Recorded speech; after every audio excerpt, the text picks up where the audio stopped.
1940 మే 31న విడుదలైన కాలచక్రం చారిత్రక ఛాయలున్న సాంఘిక చిత్రం.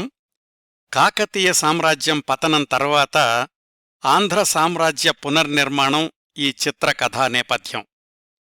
అమంచర్ల గోపాలరావు, కలపటపు రామగోపాల్ ఇద్దరు దర్శకులు ఈ కాలచక్రం చిత్రానికి. ఈ చిత్రంలోని ప్రధాన పాత్రధారులు బందా కనకలింగేశ్వరరావు, ముంజులూరి కృష్ణారావు, నగరాజారావు, లక్ష్మీరాజ్యం, ఉమాదేవి, కృష్ణవేణి మొదలైనవారు. ప్రభల సత్యనారాయణ, హర్నాథ్ ఇద్దరూ సంగీత దర్శకులు. ఈ సినిమాలో మొత్తం 22 పాటలున్నాయి.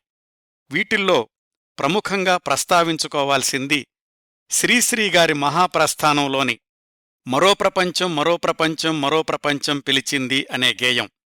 అప్పటికీ మహాప్రస్థానం పుస్తక రూపంలో రాలేదు.